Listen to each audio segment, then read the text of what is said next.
far as the Muslims, the church regards with high esteem the Muslims, they adore the one God. And some people say, wait, how in the world? Well, here's something that is not just unique to Vatican II. You can see John of Damascus, St. John of Damascus, taking that perspective. Pius X took that perspective. St. Pius X, the very one who's against modernism, Pascendi, Lamentabili, and all of these other documents, he himself recognized they worship the one God, however imperfectly and not for there's no salvific grace in it. And I actually like the analogy that Taylor Marshall gave many years ago, probably back in like 2013 or something like that. But many years, Taylor Marshall was examining this document, and he's like, well, wait, what's going on? Muslims worship the one God.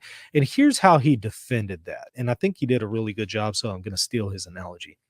He said, if you have a bow and arrow, you can aim a bow and arrow at a target, and it could be dead on target. But let's say the arrow is pulled and it falls short of hitting the target.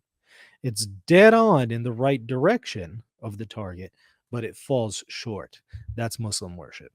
It's aimed at the right God insofar as it is the one true God, and it is not, I don't know, the god Mara or something like that, Quetzalcoatl or whatever. It's aimed at the one true God, but it falls short. Why does it fall short? Partly because of an misunderstanding in who that one true God is, the Trinity. Misunderstandings on who the Son of God is, and also the fact that worship that they have is not accompanied by grace. You have to have grace in order to have a salvific worship, and that's only found within Christianity. So it's headed in the right direction, but it falls short. And again, how is it that we can speak of them worshiping the one true God when they deny the Trinity? John in the First John talks about, if you don't have the Son, you don't have the Father. Absolutely. For salvific worship, absolutely. You don't have the Son, you don't have the Father. But we could certainly say a person, however, who has a misunderstanding of who the one true God is, their orientation can be directed towards the one God, but again, they have an imperfect understanding of who he is. For instance, some people in the Old Testament would have had an imperfect understanding of who God is, partly because God had not revealed in divine revelation fully the Trinity. Now, people might say, but God has revealed now fully the Trinity. Therefore, anyone who rejects it are somehow culpable. You'd be shocked how many Muslims I talk to who don't understand what it is we're even claiming the Trinity is. Are they rejecting the truth as the truth? I'm not so sure that they are. They're certainly rejecting the truth, but are they rejecting the truth as it's properly been presented to them? In a lot of cases, no. That doesn't mean that they wouldn't, even if it is properly presented. But in a lot of cases, there's just misunderstandings. So the element of culpability is certainly one we can discuss here. But again, in the same way that somebody could have an imperfection in their knowledge of who God is and still have an intent to worship the one true God, in the same way that's true of the Old Testament, that's even true today. That, however, is a different discussion on whether or not that gets them anywhere, whether or not that is unto salvation. That's a completely different discussion that Lumen Gentium 14 through 16 outlines pretty well. And that's also a document from Vatican II.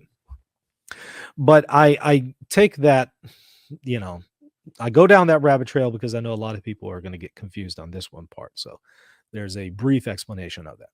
They adore the one God living and subsisting in himself, merciful and all-powerful, the creator of heaven and earth, who has spoken to men. They take pains to submit wholeheartedly to even his inscrutable decrees, just as Abraham, with whom the faith of Islam takes pleasure in linking itself, submitted to God.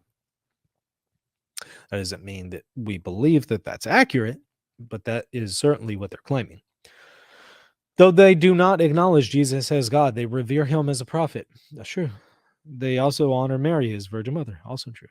At times, they even call on her with devotion. In addition, they await the day of judgment when God will render their deserts to all those who have been raised up from the dead. Finally, they value the moral life and worship God, especially through prayer, almsgiving, and fasting.